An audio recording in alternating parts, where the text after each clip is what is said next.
Bismillahirrahmanirrahim. Ahmadullah Rabbil Alamin. Salatan wa salaman ala al-Habibil Amin. Muhammadin wa ala alihi wa ashabihi ajma'in. Amma ba'd. Assalamu alaikum wa rahmatullahi wa barakatuh.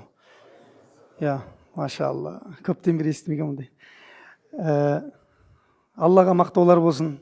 Осындай біздерді Мұхаммедтің үмметінен еткен, өзінің елшісінің өмірін тыңдауға нәсіп еткен, сүйікті адамзаттың сардары, дүниенің сүйіктісі, Алланың ең абзал жаратылысы Мұхаммедке, оның отбасына, оның сахабаларына, о кісіге игілікте ілескен барша момын мұсылмандарға, сіздерге, біздерге Алланың есендігі болсын. Баршамызға мына мәжіліс қайырлы, берекелі кеш мәжіліс болсын иншалла. Құдай тағала баршаңыздың ықыластарыңызды эмоциялы қылмасын иншалла. Ойбай, ұстаздың сабағы болады екен деп эмоциямен келіп, Рамазан басталған кезде тарауықта мешіт толып кетеді ғой. Ортасында таппай қаласың бәрін. Қақай кетеді бәрі?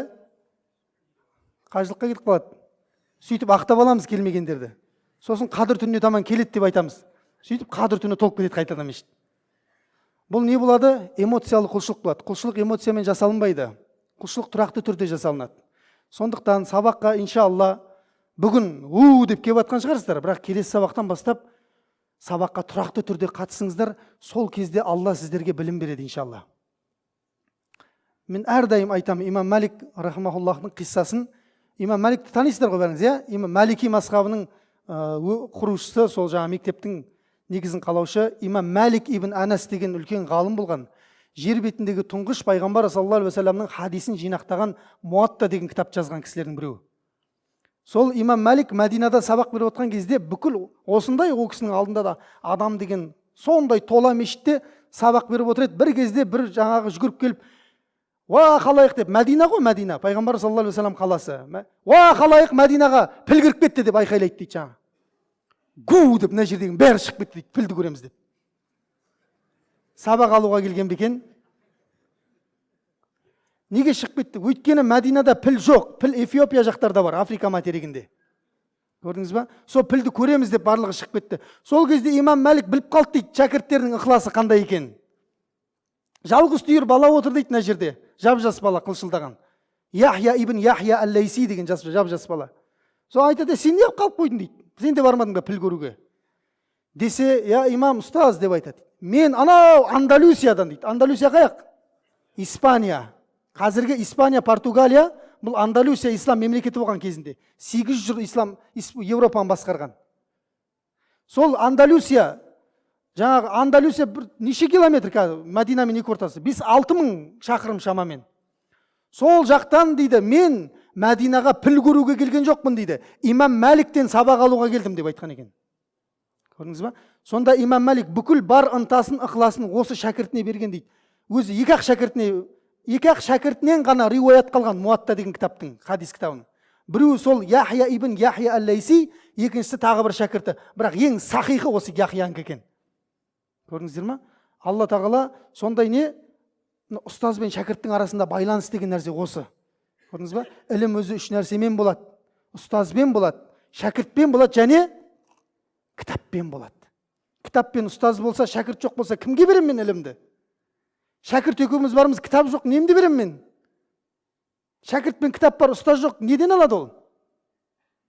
Көрдіңіз ба? Сондықтан осында екі арада байланыс болған. Андалусияның ғалымдар айтады, Андалусияға Яхья ибн Яхья ал-Лайси сияқты бірде-бір ғалым іліммен қайтқан емес дейді, ана қараңыздар. Не деген ілімді алып қайтқан пайғамбар саллаллаху алейхи вассалам. Муаттаның әлемдегі ең көп шарықталатын, ең көп кітабы оқылатын жер сол Мағрибул Араби деп айтады. Марокко, Испания, Португалия, Мавритания, сол елдер имам пайғамбар саллаллаху алейхи вассалам ең көп хадис оқылатын жерлері, жер бетіндегі. Қараңыздар. Сондай бір ғалымның себебімен бүкіл Муатта Африка, Испанияға тараған. Көрдіңіздер ма? Демек, шәкірттің несі болу керек екен? Ықыласы эмоционалды болмау керек. Бүгін келіп, ертең келесі сабақта жоқ. Тұрақты түрде беріліп, тұрақты түрде алынса, иншалла оған Алла не береді? Имам Яхьяға берген ілімдей ілім береді.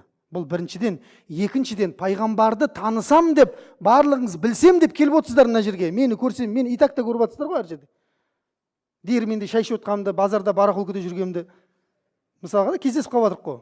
Мені көрсем, пайғамбар саллаллаху алейхи уассаламды танысам деп қадамдарыңызды басып келіп жатсыздар. Айналып кетейін сіздерден.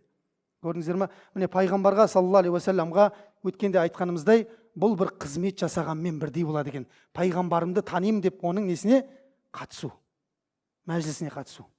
Саллаллаху алейхи уассалам. Енді мінекей біз бүгін біз сира сабағын бірден бастамаймыз деп шештік. Мен сіздерге бүгін Құдай қаласа жалпы пайғамбар туралы тереңірек танысайық деп, пайғамбарға қатысты ислам әлеміндегі ғұламалардың жинаған бүкіл ілімдерінен бөлік-бөлік қылып ажыратып берейін деп жатырмын. Жік-жік қылып.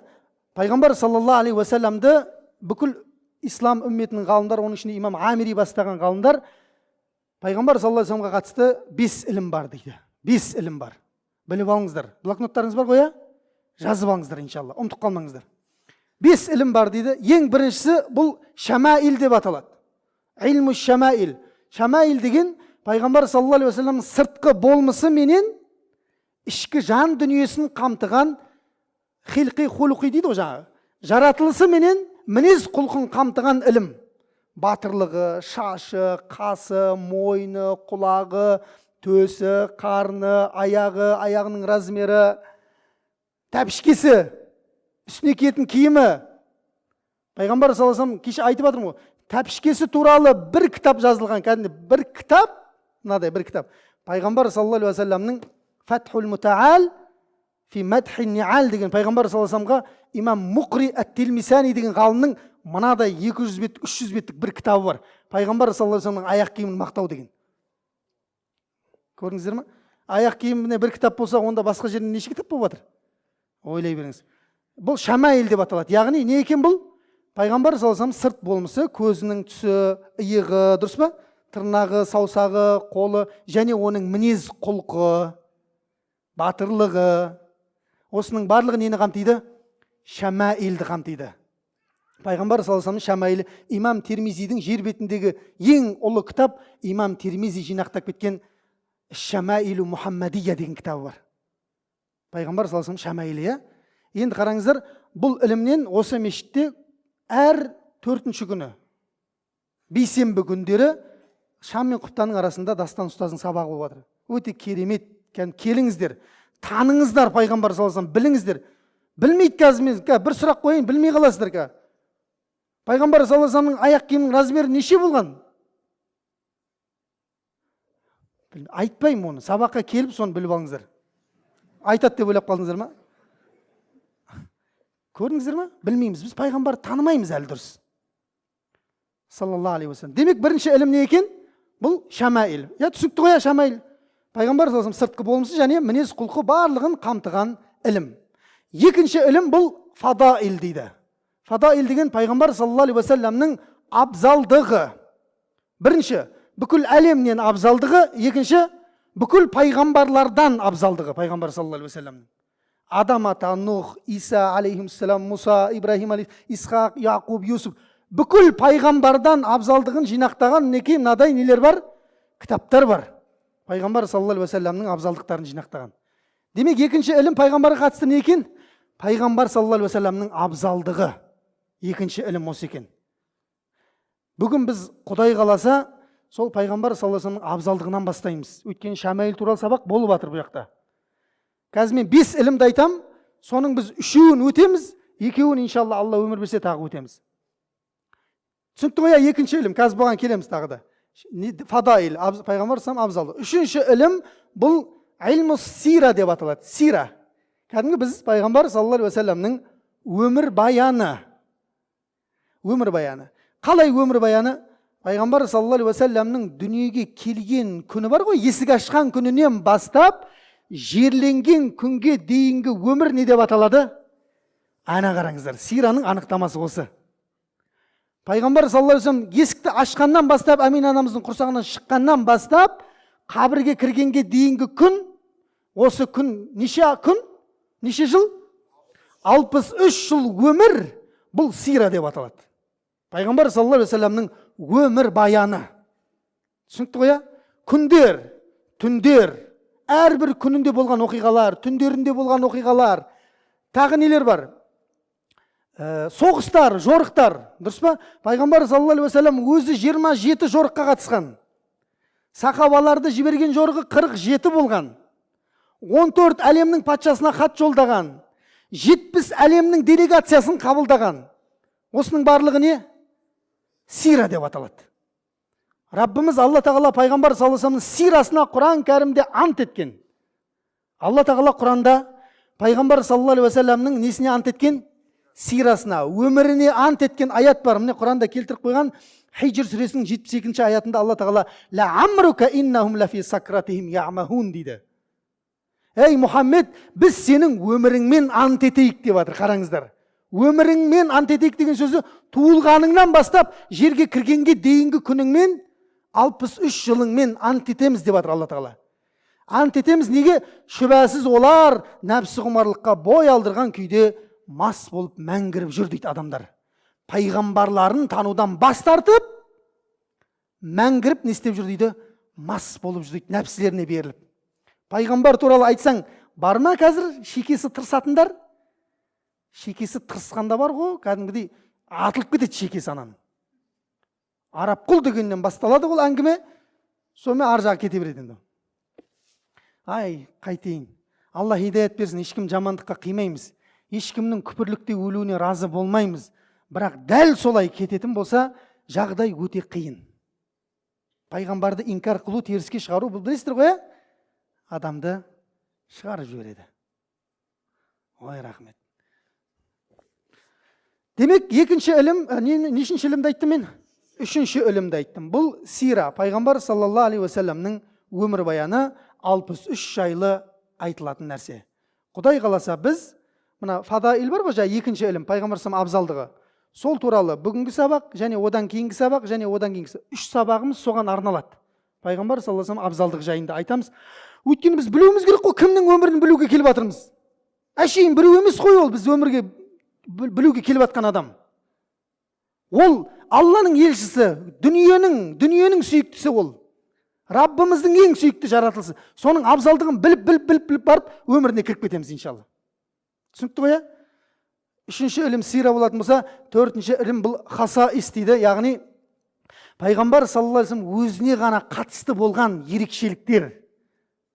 Ол екіге бөлінеді. Өзінің затына, болмысына қатысты болған ерекшеліктер және шарғи ерекшеліктер. Болмысына қатысты ерекшеліктер. Мысалға, пайғамбар саллаллаху алейхи ва саллям мен не дейді? Алдымнан көргендігім сияқты артымнан да көрем дейді пайғамбар саллаллаху алейхи ва саллям. Дұрыс па? Хадис бар ғой? Бар.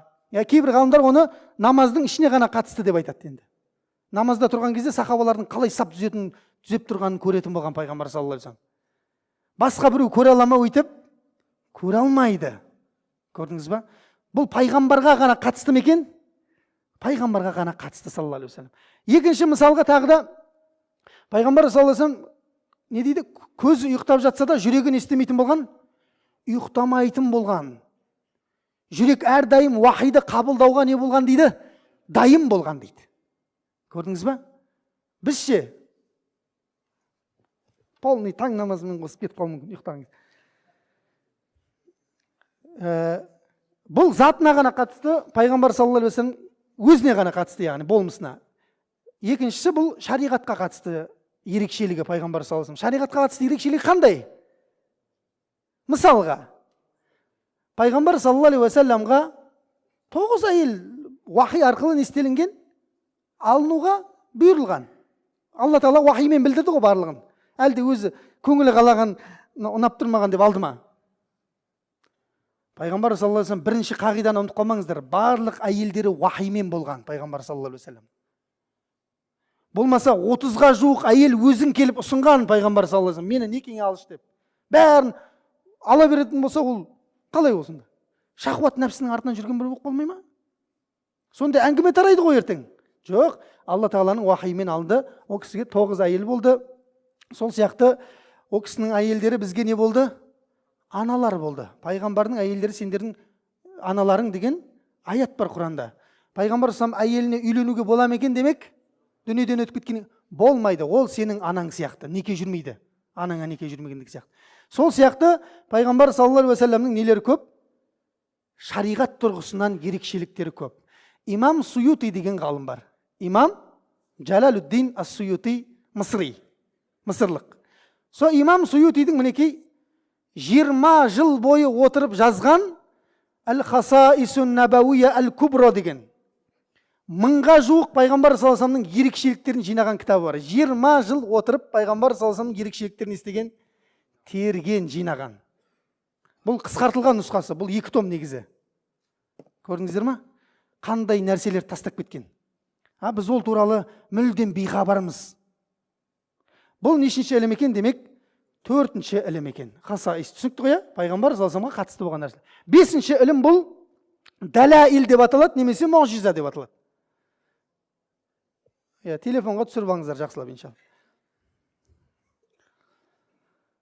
Дәләил деген не ол? Дәләил бұл пайғамбар саллаллаху алейхи вассаламның дүниеге келуінен бұрынғы, келгеннен кейінгі пайғамбарлыққа дейінгі және пайғамбарлығынан кейінгі және дүниеден өткеннен кейінгі дәлел болатын оның пайғамбарлығына нелер екен? Мұғжизалар менен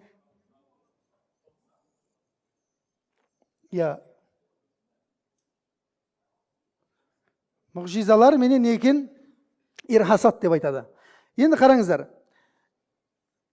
Пайғамбар саллаллаху алейхи вассалам туылудан бұрын болды ма әлемде не бір түрлі оқиғалар?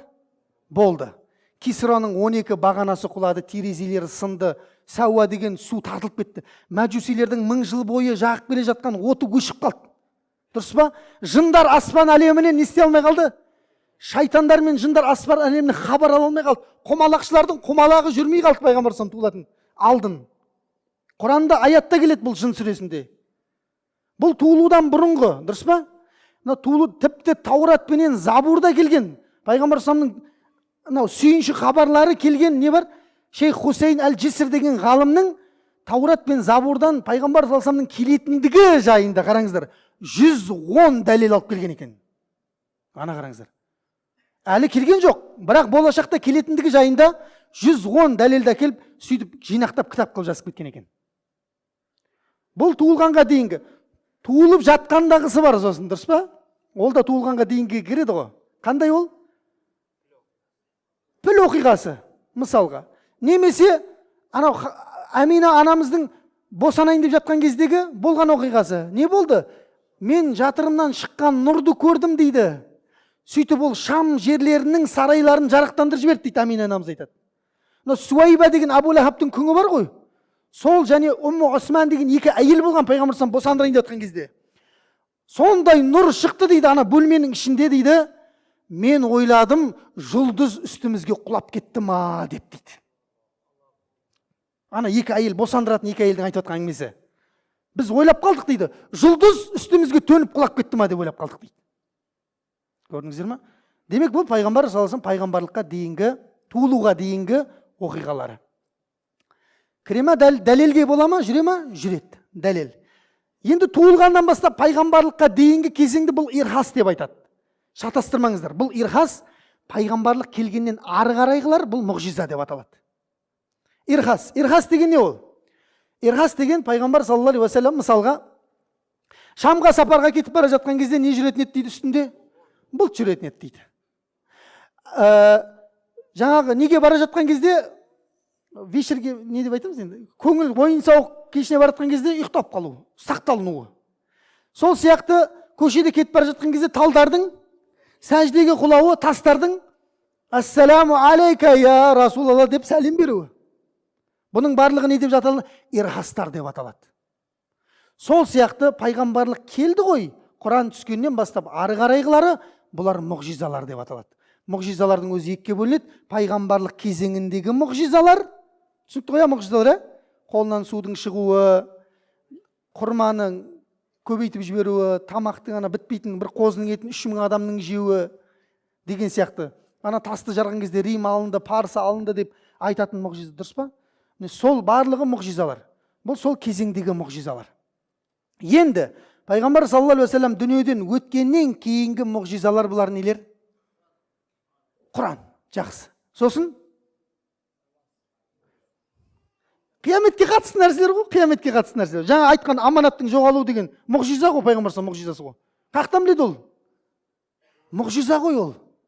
Дәджалдың шығуы қияметке қатысты болған мәселе. Мұғжиза ма? Мұғжиза. Құранда айтылған ба Дәджал? айтылмаған Құранда. Яжуж мажуж айтылған Құранда. Бұның барлығы нелер? Пайғамбар саллаллаху алейхи вассалам дүниеден өткеннен кейінгі болатын мұғжизалар. Демек, дәләил деген ілім бұл не екен? Пайғамбар саллаллаху алейхи вассаламның дүниеге келуден бұрынғы, дүниеге келгеннен пайғамбарлыққа дейінгі, пайғамбарлық кезеңіндегі 23 жылдағы және пайғамбарлық біткеннен кейінгі оның пайғамбарлығына дәлел болатын оқиғалар менен жағдайлар. Түсінікті болып жатыр ма? Бір қайталайын. Ең бірінші ілім шамаил, екінші ілім фадаил, пайғамбар саллаллаху алейхи абзалдық, үшінші ілім сира, төртінші ілім хасаис, оған ғана қатысты болған ерекшелік, бесінші ілім мұғжизат, дәлелдер, дәләил. Болды ғой, әдем ма? Жақсы. Енді біз шамаил туралы сабақ болып жатыр осы мешітте. Біз енді бүгін фадаилді өтеміз, содан кейін сираны жалғастырып кетеміз. Демек біз 3 ілімді өтіп жатырмыз. Құдай қаласа не қалды? Хасаис, мына кітаптан өту қалды және мұғжиза, дәлелдер ғана қалды. Болды иншалла. Кеттік ал, фадаил. Бисмилла. Фадаил деген бұл пайғамбар саллаллаху алейхи вассалам абзалдығы, бұл фадаил екіге бөлінеді. Жалпы абзалдығы және пайғамбарлардан абзалдығы. Құран кәрімде қанша пайғамбар бар? 25 пайғамбар бар. Сол 25 пайғамбардың пайғамбар саллаллаху алейхи вассалам нешеуінен абзал екен? 24-нен абзал болып келтірілген кітаптар бар. Сабақтан қалмасаңыздар бәрін біліп аласыздар иншалла сол жайында. Енді өзінің абзалдығы жайында айтамыз. Неге енді бұл кісіні біз қайта-қайта абзал деп көтеріп жатырмыз? Өйткені Раббымыз Алла Құран кәрімде Тилкар русулу фаддална ба'дахум аля ба'д деген аятты келтірген Бақара сүресінде. Олар біз жіберген елшілердің ішінде кейбіріне не істеп қойдық? Абзал қылып қойдық дейді. Олардың ішінде Алламен тілдескендер бар дейді, Алла тағала айтады. Тікелей Мұса сияқты. Көрдіңіздер ме? Және олардың арасын біз дәреже қылып бөліп қойдық дейді, Алла тағала айтады. Сол дәрежелерге бөлінген кезде, абзалдыққа бөлінген кезде, абзалдардың ішіндегі абзалы кім болып шыға келеді? Мұхаммед саллаллаху алейхи уассалам болып шыға келеді. Оған ең ұлы біздің дәлеліміз ла илаха иллалла деп калиманы айтқан кезде артынша кімнің келуі? Ибрахим Расулалла деп айтамыз ба? Мұхаммадун Расулулла деп айтамыз. Көрдіңіздер ма? Раббымыз айтылады, дереу кім айтылады артынша? Мұхаммед саллаллаху алейхи уассалам айтылады. Сондай абзал пайғамбар. Және Алла тағала не деді? Вама арсалнака рахматан лил аламин деді. Мұхаммед, біз сені бүкіл әлемдерге, қанша әлем бар? 18.000 әлем бар деп Ибн Аббас тәпсірде келтірген, имам Құртубидің тәпсірінде келеді. 18.000 әлем бар дейді. Адамдар әлемі, жындар әлемі, андай әлемі, табиғат, өсімдік бірдеңе. Әлемдерге рахым пайғамбары етіп жібердік дейді Алла тағала пайғамбар саллаллаху алейхи вассаламды. Ал өзге пайғамбарлар тек қана қауымына ғана келген болды. Біреуінің қауымында 20 мың, біреуінің қауымында 100 мың, біреуінің қауымында 200 мың деген сияқты әр қауымның саны әртүрлі болған. Демек пайғамбар саллаллаху алейхи вассалам тағы бір абзалдығы әлемдерге, әлемге емес, аламин, әлемдерге рахым пайғамбар етіп жіберілуі. Аллаху акбар. Және пайғамбар саллаллаху алейхи вассалам сондай абзалдығы кезіндегі пайғамбарлар бар ғой. Адам алейхиссаламнан бастап Нұх пайғамбар, қауымындағылар бар ғой, Нұх деп айтатын болған. Ибрахим деген сияқты. Алла тағала пайғамбар саллаллаху алейхи вассалам хаққысында айтады. Қай сүреде? Нұр сүресінің 63 аятында айтады. Сендер оны дейді, яғни Мұхаммед саллаллаху алейхи вассалам бір-біріңді шақырғандай шақырмаңдар, Мұхаммед бергеш деп айтпаңдар дейді. Неге? Алланың өзі ва Мұхаммед деп айтпаған өйткені Құранда. Көрдіңіздер ме? Я айюхар расул, ей елші, я айюхан наби, ей пайғамбар, я айюхал муззамил, ей оранушы деген сияқты пайғамбар саллаллаху алейхи вассаламның сипаттарын ғана айтқан Алла тағала. Көрдіңіздер ме? Демек, бізде қазақтардың айтатын осы ғой. Көрдіңіздер ме? Баламды Мұхаммед деп қойсам аты ауыр бола ма дейді. Жоқ, күшті болады иншалла. Ауыр болмайды. Одан мақсат етіп сен пайғамбар шақырып жатқан жоқсың, Мұхаммед бергел деп. Түсінікті ғой, демек қоюға бола ма екен? Болады екен. Бір кішкентай қыздың айтқанындай, ла илаха иллалла Мұхаммадун Расулулла деп айтады дейді. Енді қазақшасын айтшы десе, Алладан өзге тәңір жоқ, Мұхалек оның елшісі деп айтады дейді. Сөйтсе үйіндегі Мұхаммед деген інісін мұқалөк деп еркелетеді екен. Мынаны пайғамбар деп жүрген, ол ақида болса, онда қате болады. А мақсат етіліп жатқан нәрсе пайғамбар болатын болса, онда айып жоқ, иншалла. Осылай арасында немеміз бар біздің, ренжімейсіздер. Кетті ма? Нені айттық? Өз шақырғанды шақырмаңдар дедік, және Алла тағала Құранда бүкіл пайғамбарды атымен атап шақырады. Ей Адам, ей Нох, ей Ибраим деп. Ешқашан пайғамбар самда атымен шақырмады. Айттым ғой онда, кеттік. Біліп алыңыздар бұнда. Одан кейінгі пайғамбар саллаллаху алейхи ва саллям бүкіл пайғамбардан абзалдың қараңыздар. Байтул Мақдиске миғражға көтеріліп бара жатқан кезде, Исра миғражда қасиетті Ал-Ақса мешітіне кіреді. Сонда бүкіл пайғамбарларды мешітке кіргізіп қойған дейді Алла тағала. Пайғамбар саллаллаху алейхи ва саллям айтады. Жабраил алейхиссалам мені келді де алдына имамдыққа шығарып жіберді дейді. Бүкіл қанша пайғамбар бар? 124 мың пайғамбардың алдына өтуге лайық болған жалғыз кісі кім? Мұхаммед саллаллаху алейхи ва саллям екен. Көрдіңіздер ме? Сол сияқты пайғамбар саллаллаху алейхи ва саллям миғраж түнінде көтерілген кезінде бірінші көкте Адаммен, екінші көкте Идрисмен, үшінші көкте Исамен, кіммен, 7 көкте неше пайғамбармен кездесті? Келісіп алайық. Болмаса Нобидан кітап жазайық миғраж туралы. Дұрыс айтады, 8 дейді. Сізге манго деп қойды. Сыйлығымыз. 8. Дұрыс айтады. 7 көкте пайғамбар саллаллаху алейхи ва саллям 8 пайғамбармен кездесті. Дұрыс па? Сөйтті де төмен қарай түсті ме қайтадан? Жоқ, ары қарай көтерілді. Қараңыз. Ары қарай көтерілді. Тіпті мен дейді Сидратул Мунтаха деген жерге жеттім. Сондай бір тал екен, жапырақтары пілдің құлағы сияқты дейді. Жабраилге қарасам, аттың үстіне жабылатын алаша сияқты сол андай болып қалған дейді. Қорқып кеткен сондай дейді. Мұхаммед, мен ары қарай бара алмаймын, өзің барасың деп айтты дейді. Сөйтсек, Сидратул Мунтахадан ары қарай өткен ешқандай жаратылыс жоқ екен. Жабраил алейхиссаламның өзі бұйрықты сол жерден алып кетеді екен. Пайғамбар саллаллаху алейхи ва саллям Сидратул Мунтаха. Мунтаха аты айтып тұр ғой, бүкіл дүниенің ілімі тоқтаған жер. Содан ары қарай өттім дейді. Сөйтіп, мен Сарифул Ақламды естідім дейді. Тағдырдың тақталарына жазылып жатқан қаламдардың даусын естідім дейді пайғамбар саллаллаху алейхи ва саллям. Көрдіңіз бе? Сосын Раббысымен қалағанша тілдесті. Бүкіл пайғамбарлардан өтіп кеткен жалғыз ғана адам кім екен? Мұхаммед саллаллаху алейхи ва саллям екен. Абзал ма екен? Абзал екен. Сол сияқты пайғамбар саллаллаху алейхи ва саллям не дейді? Сахибул васила. Енді васила, бұл васила деген нәрсе бар. Жәннаттағы не бұл? Жәннаттағы дәреже жалғыз ақ адамға беріледі дейді пайғамбар саллаллаху алейхи ва саллям айтады. Сондықтан дейді, ва үмметім, қашан азаншының азан айтқанын естісеңіз, ол айтқандығындай қылып қайталап отырыңыз дейді. Болмаса Инстаграмға кіріп шұқылап отыр дейді, азанмен шаруаң болмасын. Бізде азан айтып жатса әңгімелесіп отырамыз, дұрыс па?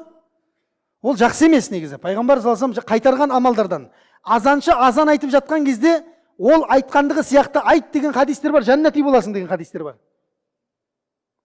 Білесіздер ғой оны, сөйтіп айтады пайғамбар саллаллаху алейхи ва саллям, азаншы айтқаннан кейін азаншының сөзін қайталаңдар, сөйтіңдер де маған бір рет салауат айтыңдар дейді. Ана қараңыздар. Кім маған бір салауат айтса, Алла оған 10 салауат рахымын төгеді дейді. Және содан кейін маған василаны сұраңдар дейді. Аллахумма рабба хади дауати тамма вассалатил қаима ати Мұхаммаданил василата вал фадила. Бар ма екен дұғаның ішінде? Василаны сұраңдар дейді. Ол жәннаттағы бір ғана адамға берілетін мәртебе, мен сол адам болуын Алладан үміт етемін дейді пайғамбар саллаллаху алейхи ва саллям. Иншалла сол кісі болады, Құдай қаласа. Мына бүкіл миллиардтаған үмметтің дұғасын Алла қайтара ма азаннан кейін? Сол кісі болады иншалла. Және кім маған уәсиланы сұраса дейді, менің шапағатым міндетті түрде оған жетеді дейді. Ана қараңыздар. Азанның дұғасы маңызды ма екен? Маңызды екен. Сол сияқты мен қиямет күні сахибу шафаа дейді, шапағаттың иесі алғашқы мен болам дейді пайғамбар саллаллаху алейхи ва саллям. Ол өте үлкен имам Бұхари, Мүслимде келген керемет хадистерде айтылған. Ол мен бұған дейін де айтқанмын. Адамдар қиямет күні топырлап қиналған кезде адам атаға жүгіріп барады. Алла сені жаратты ғой, сенің ұрпағыңнан бізді шығарды ғой, ойбай енді бүгін бізді құтқарсайшы деп ана қорқыныш ана жерде болып жатқан. Адам үрей, Алланың ызасын ашуын көрген кезде адамдар сан соғып кетеді ана жерде. Тіпті бар ғой, тіпті ол жерді қоя тұрайықшы. Енді ол жақ, мына жақтағын айтайыншы мен сіздерге. Күн батыстан шыққан күні әлемде не болатынын білесіздер ма? Күн батыстан шыққан күні Алла тағала Құранда келтіреді ғой аяттарда, тәубелердің тоқтайтын күні ғой, сол күн батыстан шыққан күні аспан бар ғой, қағаз сияқты бүктетіліп қалады дейді надау. Аспан бар ғой, қағаз сияқты бүктетіліп қалады дейді аятта айтады. Сонда саудаласып тұрған адамдар дейді, саудаларын тоқтатып қояды дейді, ұстаған жерінде қатып қалады дейді. Нан алып жатсың ба базардан, нан осылай қатып қаласың дейді, ана күннің қорқынышынан. Ең соңғы күн жер бетін. Және жаңа туылған перзенттің шашы ағарып кетеді дейді ана уайымнан. Және адамдарды мас күйде көресің дейді, лағып атады дейді. Адамдар лағып жүреді, лағып, бастарын әр жерге соғып. Бірақ олар мас емес дейді. Бірақ ол күннің несі ауырлығы қатты дейді. Көрдіңіздер ме? Сіз осы мен дүниедегін айтып жатырмын. Ал енді ақыреттегі керек ал. 3000 жыл жағылған тозақтың отын көрген кезде, ойбай-ау, лақтыратын адам таппай қаласың. Бір-бірін лақтырып кетеді бәрі ана жерде. Сонда бәрі кімге барып тұрған жерде? Адам алейхиссалам барып тұр. Адам ата не дейді? Менің бүгін еш нәрсе істей алмаймын дейді. Раббым ашулы қатты дейді. Мен өзімнен басқа ештеңе істей алмаймын деген кезде, сендер бірден бір құтқаратын адам болса, Ибрахимге барыңдар деп айтады дейді. Ибрахим алейхиссалам дәл сол әңгімені айтады. Ибрахим Мұсаға жібереді, Мұса алейхиссалам сол әңгімені айтады. Мұса Исаға жібереді, Иса алейхиссалам сол әңгімені. Иса пайғамбар кімге жібереді? Мұхаммед саллаллаху алейхи уассаламға жіберген кезде, Алла мен дейді, Раббымның алдына барам дейді. Сөйтемін де Раббым маған илһам қылған мақтауларды айтам дейді. Яғни бұрын соңды мақтамаған сөздерді айтам дейді пайғамбар саллаллаху алейхи уассалам. Раббымды сондай пәктеймін, дәріптеймін дейді. Сөйтемін де мен сәждеге құлаймын дейді. Сонда Алла тағала Мұхаммед сәждеден басыңды көтер. Сұрағаның беріледі, шафағат етуге рұқсат етіледі деп айтты дейді. Сонда ана жердің барлығын не істейді дейді, адамдарды шафағат етеді дейді пайғамбар. Көрдіңіздер ма? Иншалла, тіпті өзге пайғамбарлардың үмметтерінің азабын жеңілдетіп береді дейді сол шафағаттың берекетімен. Біз иншалла, Құдай қаласа деп айтайын, түгел кешіріп кетуге сондай бір үмітіміз бар. Сол сияқты пайғамбар саллаллаху алейхи уассалам жалғыз ғана Каусар бұлағының иесі. Ана қараңыздар. Маған берілген Каусар бұлағының ұзындығы мәсирату шәһр дейді. 1 айлық жол дейді. 1 айлық жол, көлдің, хауыздың несі, үлкендігі. Ол сондай жаңағы Каусар бұлағы сүттен әппақ дейді суы. Дәмі, иісі әтірден де әсем дейді. Және оған құйылатын ыдыстар, су құйылатын ыдыстар не дейді? Жұлдыздар сияқты жарқыраған дейді. Содан бүйтіп бізге береді, соны кім ішеді дейді пайғамбар саллаллаху алейхи вассалам, өмір бақи шөлдемей қалады деп айтады дейді. Бұл да пайғамбар саллаллаху алейхи вассаламға берілген үлкен абзалдық екен. Сол сияқты мен дейді, сахибу мақамил махмуд дейді, мақтаулы мекеннің орнында тұратын кіммін дейді? Менмін дейді пайғамбар саллаллаху алейхи вассалам. Және сіздер, Құдай қаласа. Пайғамбар саллаллаху алейхи вассалам айтады, мен қиямет күні үмметіммен бірге дейді. Пайғамбар саллаллаху алейхи үмметін білесіздер ме қандай екен? Көк жиек шет көрінбейді дейді ана. Хадистерде сипаттап келеді ғой, бір пайғамбарларды көрдім, 2-3 адаммен кетіп бара жатыр екен үмметімен дейді. Бір пайғамбарларды көрдім, 10 шақты адаммен кетіп бара жатқан. Топырлаған бір пайғамбарды көрдім, мынау менің үмметім ба десем, бұл Мұса және оның үмметі деп айтты. Менікі қайда десе, көзіңді таста көк жиекке деп айтты. Көк жиекке қарасам, шеті көрінбейтін топырлаған қауым дейді. Мынау сенің үмметің деп айтты. Және осы үмметтен 70 мыңы есеп қисапсыз кіреді деп айтты дейді. Көрдіңіздер ма? 70 мыңы. Олардың басын бастап Укаша ибн Михсан деген сахаба бастап кіреді. Кентаудағы емес. Бузахада, Сауд Арабиясында қайтыс болған. Сөйтіп мен не істеймін дейді? Жаңағы мақтаулы орынға үмметіммен бірге келем дейді. Сонда Раббым қалаған сөздерді айтам дейді. Қараңыздар, Раббым қалаған сөздерді айтам. Біз мынадай дейді, түмпешікке шығамыз дейді. Түмпешік түсінікті ғой, мынадай биік жерде тұрамыз дейді. Сонда Раббым маған жасыл шапан кигізеді дейді ғой. Көрдіңіздер ме? Міне сол мақтаулы орын дейді. Не деген мәртебе? Үйленіңдер, көбейіңдер, мен үмметімнің көптігімен мақтанамын деген пайғамбар саллаллаху алейхи вассаламның хадисі осы екен. Үйленбегендер қоғамның жауы деп. Ол басқа әңгіме. Ояққа кірмей ақ қояйық. Сол сияқты дейді, мен ана сахибу ливаил хамд дейді. Қиямет күні Раббымды ұлықтайтын, дәріптейтін туды ұстап шығатын кісімін дейді пайғамбар саллаллаху алейхи вассалам. Мен туды ұстап жүремін дейді. Бүкіл адам атадан бастап ең соңғы адам бар ғой. Соның барлығы менің артымда тұрады дейді пайғамбар саллаллаху алейхи вассалам. Ту кімнің қолында болады дейді? Менің қолымда болады дейді пайғамбар саллаллаху алейхи вассалам. Туды кім ұстайды, білесіздер ғой? Қолбасшы ұстай ма? Лайықты адам ұстай ма? Демек, жалғыз ғана лайық адам кім екен?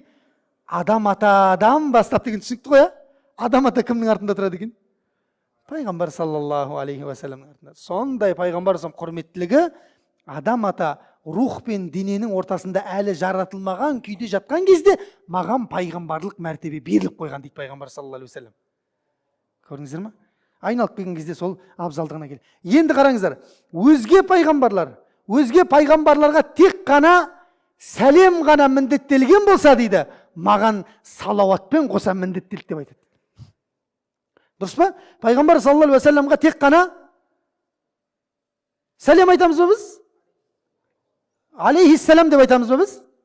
Алейхи ассалату вассалам. Немесе саллаллаху алейхи вассалам деп айтамыз. Ибрахим пайғамбарды айтқан кезде саллаллаху алейхи вассалам деп айтамыз ба?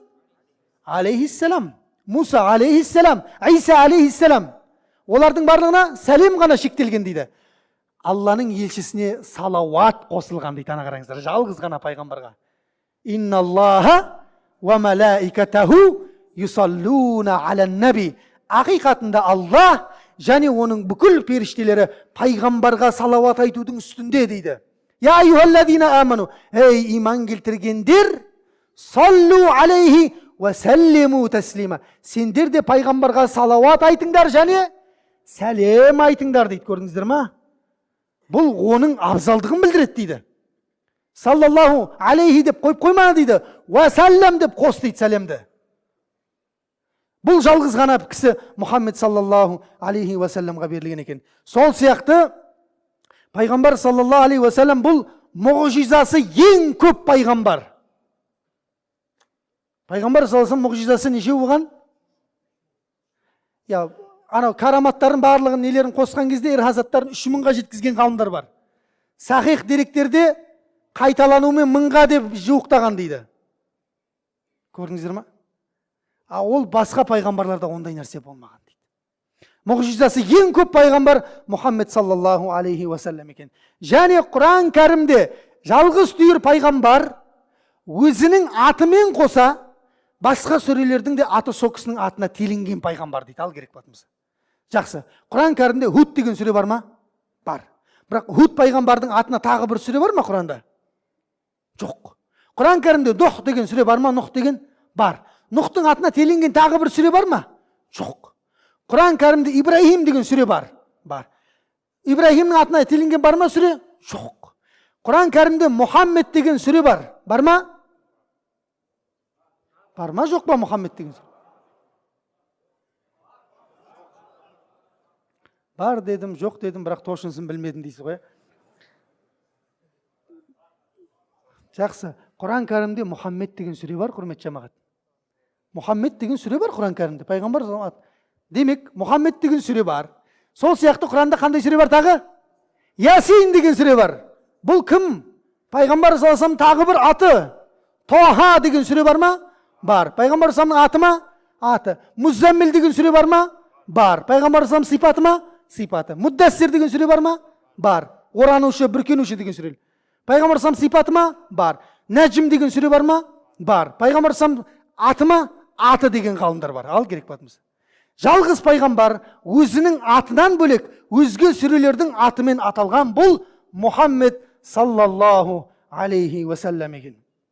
Сол сияқты бұл түп нұсқасы жоғалмаған ең ұлы мұғжиза қиямет күніне дейінгі бүкіл сұраққа жауап беретін жалғыз ұлы кітап Құранмен жіберілген пайғамбар екен. Басқа кітаптар ше? Таурат бар ма? Жоқ. Забур жоқ. Інжіл ше? Жоқ. Барлығы қолмен тахриф жасалынған, қолмен жазылып адамның нелер қосылып кеткен. Құранға ше? Қосылмайды, қосыла алмайды адамның ойы. Алла Құранда біз өзіміз түсірдік дейді бұл Құранды. Инна нахну наззална зикра ва инна лаху лахафизун. Біз енді бұл Құранды өзіміз сақтаймыз дейді Алла Тағала. Көрдіңіздер ме? Кепілдік кімнен? Алладан. Ана кітаптарға болды ма кепілдік? Болған жоқ. Бүкіл алдындағы кітаптардың шариғатын мансұқ қылған, жойып келген жалғыз кітап бұл өзгермейтін ұлы мұғжиза, іші толған шифа, әрпіне сауап алынатын, ол сауаптар 10-ға дейін еселенетін, оны оқыған адамды тыңдауға періштелер келетін, Раббымыз разы болатын жалғыз ғана кітап бұл қасиетті Құран деген кітап екен. Сол кітаппен жіберілген бұл Мұхаммед саллаллаху алейхи уассалам екен. Қанша минут болды? 45 минут болды ма? 45 минут болды, жақсы. Біз бұлай келіскенбіз. Анау Арал мешітіндегі сабақ жарты сағат деді. Біреулер мынау не аз болып қалды деді. Сосын Лабаға тағы барып сабақ көріп едік. Мынау не көп болып кетті деді, 1 сағат 10 минут. Сонымен біз келісіп, мектептің программасымен 45 минут қылатын болдық. Бұл сабақтар, иншалла, енді бізде тек қана не болады? 45 минуттан ғана болады. Түсінікті ғой, иншалла, Сонда арада емес, берді емес, бүкіл жолды ұстанған боламыз. Одан кейін әңгіме айтсаңыздар, енді білмеймін енді. Міне Алла Тағала сондай пайғамбар Мұхаммед саллаллаху алейхи уассаламды осындай мәртебеге көтерді. Бүгінгі біздің алғашқы кіріспе сабағымыз пайғамбарға қатысты 5 ілім және оның өзге пайғамбарлардан абзалдығы жайында болды. Енді келесі сабақта, иншалла, әр пайғамбардан жеке-жеке абзалдығын шемішкедей шағамыз, Құдай қаласа. Адамнан, Нұхтан, Ибрахимнен, Исхақтан, Яқубтан, Юсуптан, алейхиссаламнан, барлығынан. Иншалла сабақтан қалмаңыздар. Алла баршамызға пайдалы ілім берсін. Осындай керемет мәжілістерді елімізде көп қылсын. Пайғамбарын танитын, пайғамбарын сүйетін, ертең қабірде пайғамбар туралы сұралған кезде жауап бере алатындай үммет болуды Алла баршамызға нәсіп етсін. Бұның пайдасын білесіздер ғой, пайғамбарды танудың пайдасын, Иншалла адам қабір азабынан құтылып кетеді, Құдай қаласа. Сондықтан сіздердің кетіп атқан 45 минут 1 сағат уақыттарыңыз ешқандай далаға кеткен уақыт болып есептелінбейді. Имам Абу-Лайс Самарқанди айтады, егер де сен ол сабаққа келмегенде дейді, бір жерде күнә істеп қойған болуың мүмкін еді дейді. Ештеңе алмағанның өзінде бір күнәдан немесе бірнеше күнәдан тыйылып қалдым дейді, үндемей отырып дейді. Сабақтыңда отырып, дұрыс па? Күнәдан тыйылдың және періштелер мыналарды кешір деп тұрғаннан кейін кешіріліп кеттің дейді.